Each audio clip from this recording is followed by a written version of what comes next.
हाय, नमस्कार, good morning.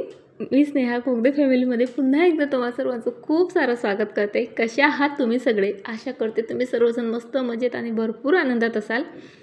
आणि आज भरपूर आळस येत आहे कारण आज आहे संडे आणि जरा लेट उठली. आणि इथे आरोहीचं मला मस्का मारणं चालू आहे कारण आज मूव्ही येणार आहे भूलभुलैया 3 आणि तिचं म्हणणं आहे आपण सर्वजणी मिळून बघू. सो तिला कसं बसं हो हो हो केलं. माझं पूर्ण लक्ष ना माझ्या चहावर होतं. ॲक्च्युली आज लेटच उठले कारण दररोज उठावंच लागतं लवकर आणि मला झोप येत नाही खरी, पण मी ना अशीच लोळत बसले आणि बघा ना म्हणजे बायकांचं असं असतं झोप भरपूर झाली का फ्रेश वाटतं, पण मला झोप जास्त झाली ना तर फ्रेशच नाही वाटत. सो त्यासाठीच मी चहा ठेवला. म्हटलं चला तसंही आज वेळ झाला. वेळ म्हणजे फक्त 7 वाजलेत बरं का आता, म्हणजे पण 7 म्हणजेही माझ्यासाठी भरपूर आहेत.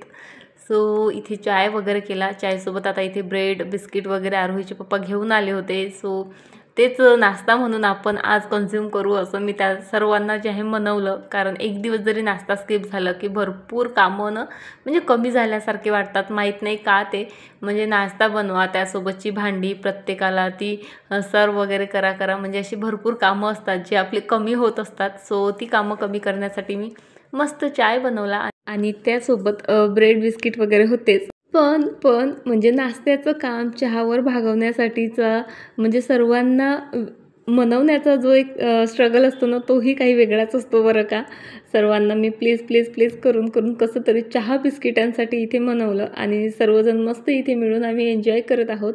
चाय बिस्किट खाऊन झाल्यानंतर म्हणजे आता नाश्ता स्किप झाला म्हटलं म्हणजे माझ्याकडे भरपूर वेळ होता. सो मी आधी झाडून काढलं, पोछा मारला, आंघोळ केली आणि आत्ता करते आहे देवपूजा. सकाळी देवपूजा झाली ना मस्त फ्रेश वाटतं. आणि इथे मी माझा चेहरा दाखवते आहे बघा किती सुजला फुगला. म्हणजे बायकांची झोप कमी झाली की चेहरा सुस्तो फुगतो, पण माझी झोप जास्त झाली की तरी जो आहे चेहरा सुचतोच. चला पूजा इथे झाली माझी.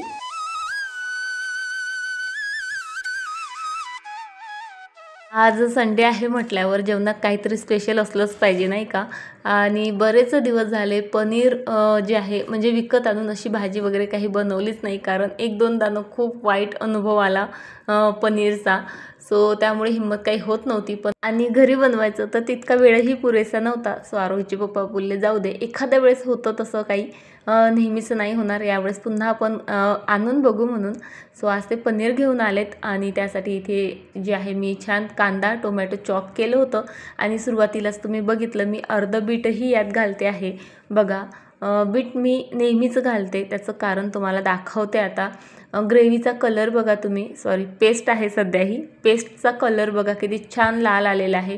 आपण हॉटेलमध्ये वगैरे बघतो ना पनीरची भाजी किती छान लालसर, म्हणजे कलर खूप छान असतो, ग्रेव्ही खूप छान असते आणि टेस्टही भन्नाटच असते बरं का. पण तशीच भाजी जर घरी करायची ना मग त्यात काश्मीरी मिर्च पावडर वगैरे ॲड केली जाते. पण तुमच्याकडे काश्मीरी मिर्च पावडर नसेल ना तरीही सुद्धा तुमची भाजी मस्त हॉटेलसारखीच कलर तिला येईल आणि ग्रेव्ही ही तशीच बनेल जर तुम्ही ही माझी रेसिपी फॉलो केली तर. आणि त्यासाठीच जे आहे मी मिक्सरमधनं कांदा आणि टोमॅटो पेस्ट करत असताना त्यामध्ये अर्धं बीट घातलेलं आहे. तुम्ही ना नक्की ट्राय करून बघा, पुढे तुम्हाला दिसेलच माझी भाजी कशी बनलेली आहे ते. सो चला पनीरची इथे मी काप करून घेतलेत आणि थोड्याशा बटरमध्ये ना ते असे मस्त असे शॅलो फ्राय मी करून घेतलेले आहेत. आणि आता पनीर बटर मसाला करते आहे. सो त्यामुळे 2 ते 2.5 चम्मच मी इथे बटरही ॲड केलेला आहे आणि सोबत 1 ते 1.5 पोळी जी आहे मी तेलही ॲड करत असते. म्हणजे फक्त बटरमध्ये काही भाजी मी कधीच बनवत नाही. त्यामध्ये थोडंसं जिरं घातलं आणि आता जी काही पेस्ट आपण वाटून घेतली होती ती घालायची. सोबतच साईडला मी कढीही बनवायला ठेवलेली आहे. आणि त्यानंतर म्हणजे ही पेस्ट ना आपल्याला छान अशी शिजवून घ्यायची आहे, नाहीतर ना टोमॅटोचा कच्चेपणा राहून जातो आणि मग टेस्ट तितकी काही छान लागत नाही. शिजवून घेताना झाकण ठेवायला अजिबात म्हणजे विसरायचंच नाही, नाहीतर पूर्ण शिंतोडे जे आहेत गॅसच्या ओट्यावर म्हणजे गॅसच्या शेगडीवर इतर वस्तूंवर पडतात आणि भरपूर कामं वाढतात. सो त्यामुळे मी नेहमी झाकण ठेवूनच जी आहे ती पेस्ट व्यवस्थित शिजवून घेत असते. आणि आता ही भाजी मस्त हॉटेलसारखीच बनावी यासाठी ना विकतचा जो मसाला मिळतो पनीर बटर मसाला तो मी इथे यूज करते आहे. सो तो ना दुधामध्ये मिक्स करून यूज करायचा असतो.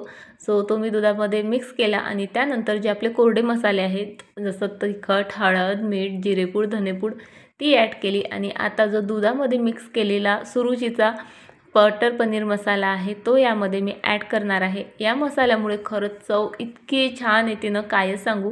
आय थिंक हा 55 रुपयाला मिळतो आणि पूर्ण मसाला एकाच भाजीत ॲड करा असं त्यांचं म्हणणं असतं, पण मी कधीच तसं काही करत नाही, कारण तशीही आपली भाजी आता चौघांचीच भाजी म्हटल्यावर कमीच असते. सो मी अर्धा मसाला काढून ठेवते. तर तुम्ही मला कंजूस म्हटलं तरी चालेल, पण ठीक आहे ना, म्हणजे 55 रुपयाचा मसाला आपण एकाच भाजीत कशाला म्हणजे यूज करायचा नाही का. सो तेवढ्या मसाल्यात मी 2 तरी भाज्या ह्या बनवतच असते. सो चला आता इथे ना मी थोडंसं पाणी घालत असते. कोणताही मसाला ना म्हणजे डायरेक्ट पाणी ॲड न करता मी थोडंसं पाणी घालून आणखी 5 मिनटं शिजवून घेत असते. त्यामुळे ना जे काही तेल असेल ना ते छान सुटतं भाजीला. आणि चला आता मसाला शिजवून झाला त्यानंतर त्यामध्ये ॲड करायचं गरम पाणी आणि पनीर आणि त्यानंतर काय मस्त मिक्स करायचं आणि झाकण ठेवून छान 10 मिनटं जे आहे भाजी मस्त अशी शिजवून घ्यायची. 10 मिनटानंतर बघा भाजीला काय मस्त कलर आलेला आहे, म्हणजे पाहूनच तोंडाला पाणी सुटत आहे नाही का. आणि संडे स्पेशल म्हणजे कशाला बाहेर जेवायला जायचं किंवा नॉनव्हेजच पाहिजे, आमच्याकडे असं काही नसतं. आमच्याकडे घरीच मस्त आम्ही अशा मसालेदार भाज्या बनवत असतो आणि सर्व मिळून सोबत मस्त एन्जॉय करत असतो. सो भाजी इथे बनवून तयार आहे. ग्रेव्ही तुम्ही बघूच शकत आहात, परफेक्ट बनलेली आहे, परफेक्ट कलर आलेला आहे आणि जेवण केल्यानंतरचा रिव्ह्यू सांगते आहे. खरंच टेस्टही मस्त परफेक्ट बनली होती.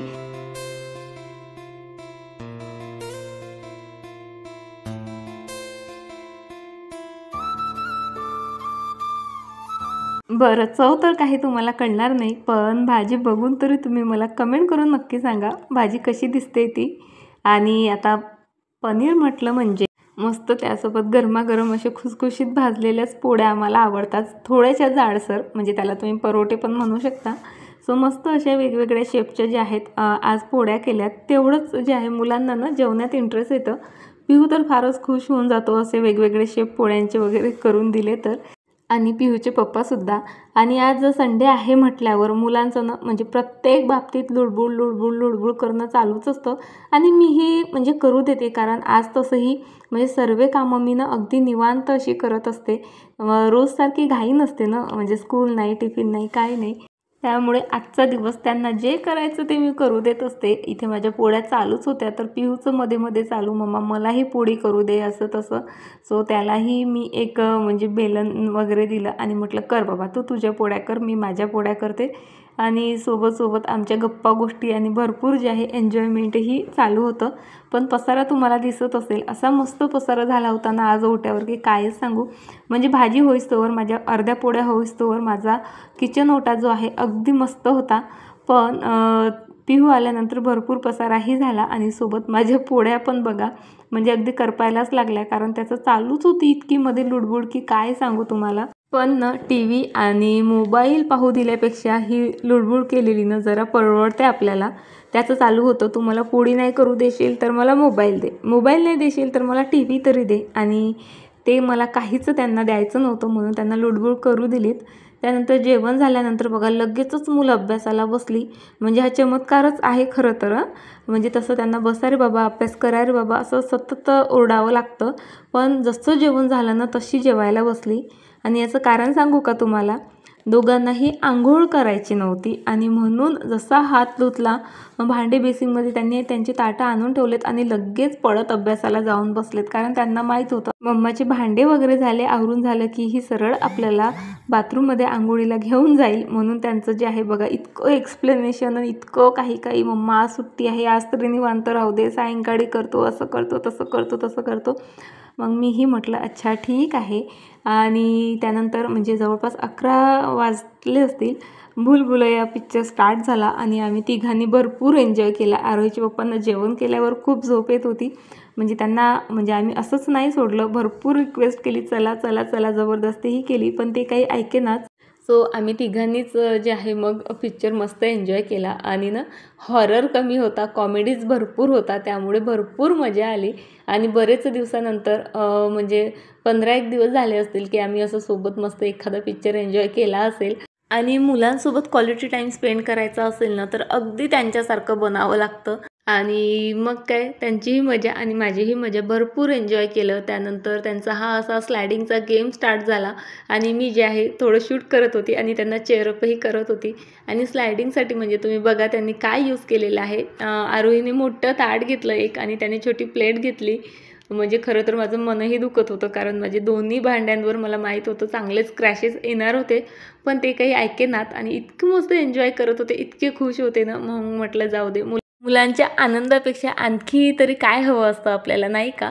सो त्यांना म्हटलं करा बाबा तुम्ही आता एन्जॉय, कारण माझी वाट पाहत होती. आता 10 दिवस झाले जवळपास मी तूपच काढलं नव्हतं, त्यामुळे ना जो तुपाचा माझा डब्बा असतो तो असा ओसंडून वाहत होता साईने. सो म्हटलं चला आज फायनली जे आहे तूप बनवून घेऊयात. आणि तसंही रात्रीचं जे आहे मी म्हणजे हे तुपाचं भांडं बाहेर काढलं होतं. आणि जशी मी काही कामं करायला लागली की आरोहीचं लगेच अभ्यासाचं काही ना काही चालू होऊन जातं. आणि मग मम्मा हे कसं, मम्मा ते कसं. तिला म्हटलं बाई आतापर्यंत मी रिकामी बसलेली होती, तू मस्ती करत होती, तेव्हा तुला नाही आठवलं का. पण म्हणजे मुलांचं हे असंच असतं, जसं आपण कामाला लागलं ना त्यांना एक एक त्यांचा अभ्यासाचं आठवत जातं. बरं चला आता मला तूप बनवायचं आहे आणि माझी तूप बनवायची म्हणजे जी काही रेसिपी आहे ती खूपदा तुमच्यासोबत शेअर करून झालेली आहे. अगदी हात न भरवता, जास्तीचे भांडे न भरवता अगदी इझिली जे आहे मी तूप बनवत असते. आणि बघा म्हणजे काय नाही, विस्करने मी फक्त ती साय 2-3दा फेटून घेतली, त्यानंतर थंड पाण्याने धुवून घेतली. आणि हे जे निघतं ना पांढरं पाणी, ते तुम्ही ना तसंच दिवसभर जरी ठेवलं ना की ते मस्त आंबट होतं, म्हणजे काय तर ताक तयार होतं. सो तेही मी फेकून देत नाही, मस्त ते ताक म्हणून पिऊन घेते, कधीतरी कळीही करते. चला तूप तावायला ठेवलं आणि आता 10-15 मिनटं लागणार होते तूप तावायला. सो म्हटलं तोपर्यंत आरोहीला ऑइलिंग वगैरे करून देते. म्हणजे दर रविवारचाच आमचा हा कार्यक्रम असतो. दर रविवारी सकाळीच होतं हे सर्व, पण आज जवळपास 3 वाजलेत. आणि आत्ता जे आहे मी आरोहीला हेअर ऑइलिंग करून देते आहे. तेल जे यूज करते ना ते मी घरीच बनवत असते, बऱ्याचदा तुमच्यासोबत शेअरही केलेला आहे. तो व्हिडिओ तुम्ही बघितला नसेल तर मी व्हिडिओच्या मागे त्याला म्हणजे लावून देते, सो नक्की बघाल. दोघीही मायलेकींसाठी मी ते होममेड ऑइलच जे आहे यूज करत असते. चला आरोहीला छान ऑइलिंग करून दिल्यानंतर आता पुन्हा जे आहे किचनकडे मोर्चा वळवला आहे, कारण दोघांचंही चालू झालं मम्मा प्लीज ढोकळा भरपूर दिवस झाले खाल्लेला नाही, सो प्लीज ढोकळा बनव वगैरे वगैरे. सो म्हटलं ठीक आहे. तर मला कंटाळा आला होता आणि तसं मी त्यांना बोलूनही दाखवलं. सो पिहूचं म्हणणं की मम्मा मी सर्व करतो, फक्त तू मला सांग कसं करायचं, काय करायचं. आणि इतका क्यूटली असा रिक्वेस्ट करतो ना की मग मी नाहीच म्हणू शकत. सो त्याला म्हटलं ठीक आहे मी सांगते तू कर. तर लगेच आरोही पण आली का मलाही करायचं आहे ढोकळा म्हणून. आणि तिला खूप छान प्रकारे जमतो बरं का, म्हणजे बऱ्याचदा तिने केलेला आहे आणि आय थिंक मी तुमच्यासोबत शेअरही केलेलं आहे ते. पण पिहूचं चालू होतं दीदी नेहमी करते ना, आज मीच करेल. सो बेसन, रवा, निमसत वगैरे सर्व मी व्यवस्थित ॲड करून दिलं आणि तो काय फक्त मिक्स करायचं जे आहे काम करत होता. आणि सोबत माझं इथे बघा तूपही तावणं चालू होतं. छान 15 मिनटं जे आहे या बॅटरला मी रेस्ट दिल्यानंतर त्यामध्ये थोडासा सोडा पाण्यामध्ये ॲड करून घालत असते मी, खायचा सोडा. त्यामुळे काय होतं तो सोडा संपूर्ण बॅटरमध्ये ना व्यवस्थित मिक्स होतो. आपण जर तसा सोडा टाकला ना तर तो व्यवस्थित मिक्स होत नाही. नक्की ट्राय करून बघा तुम्ही, ही छोटीशी टिप आहे पण बरीच युजफुल आहे. त्यामुळे बॅटर मस्त फुलून येतं. आणि चला आता माझा ढोकळाही मी इथे बनवायला ठेवते. खरं तर मुलांची रविवारची सुट्टी आपल्याला खूपच म्हणजे भारी जाते नाही का. पण काय करणार आता, त्यांच्यासाठीच खरं तर आपण जगत असतो. सो त्यांच्या ह्या छोट्या मोठ्या इच्छा ज्या आपण पूर्ण करू शकतो त्या तर मी पूर्ण करायचा प्रयत्न करत असते. तूप तावून झाल्यानंतर मस्त थंड होऊ दिलं आणि आता गाळूनही घेतलं. आणि मी म्हणजे तुपासाठी एकच भांडं केलेलं नाही आहे बघा. कारण काय होतं वरचं तूप आपण घेत राहतो आणि खालचं मग तसंच म्हणजे राहतं साठून आणि मग त्याचा स्मेल येतो. त्यामुळे मी काय करते 2दा तूप तावलं की या भरणीमध्ये काढत असते. आणि त्यानंतर ते नाही संपो एक आणखी मी हा डब्बा केलेला आहे स्टीलचा, त्यामध्ये टाकत असते. म्हणजे कसं असं कधीच होत नाही माझं की वरचं खाल्ल्या जात आहे आणि खालच्याला तसाच स्मेल येत आहे म्हणून. आणि म्हणजे तुम्हाला माहीतच आहे जास्त दिवस तूप तसंच पडून असलं की त्यालाही एक वेगळा स्मेल येतो. पण माझ्या तुपाला म्हणजे तसं कधी होतच नाही, कारण तितकी काळजी जी आहे मी त्याची घेत असते. चला ढोकळाही बनवून माझा मस्त तयार आहे. त्याला मस्त असा तडका दिला आणि ढोकळानं म्हणजे एक धाकधुकच होती माझ्या मनात, कारण इतकी पिऊची लुडबुड चालू होती ना परफेक्ट बनेल का नाही. पण मस्त बनला होता. स्पंज बघा तुम्हाला दिसतच आहे, छान स्पंजी बनला होता. ढोकळा एन्जॉय करून झाल्यानंतर म्हणजे जवळपास 5-5:30 वाजले असतील. अशीच मी किचनमध्ये आले. म्हटलं आज संडे आहे सो लसूण वगैरे निवडून ठेवते. पण आरोहीचे पप्पा आले आणि बोलले स्वयंपाकच करून घे, आपण संध्याकाळी मस्त एक मूवी येणार आहे, त्यांनी ॲड बघितली असेल बहुतेक, तो बघू आणि चल मी तुला हेल्प करतो. आणि त्यांची हेल्प बघा तुम्ही, म्हणजे खरंच मी त्यांची हेल्प घ्यायला पाहिजे होती की नाही, आता तेच तुम्ही मला कमेंट करून सांगा. चला तर मग पुन्हा भेटतेच तुम्हाला अशाच एका छान व्हिडिओसोबत. तोपर्यंत फ्रेंड्स स्वतःची काळजी घ्या. बाय, टाटा.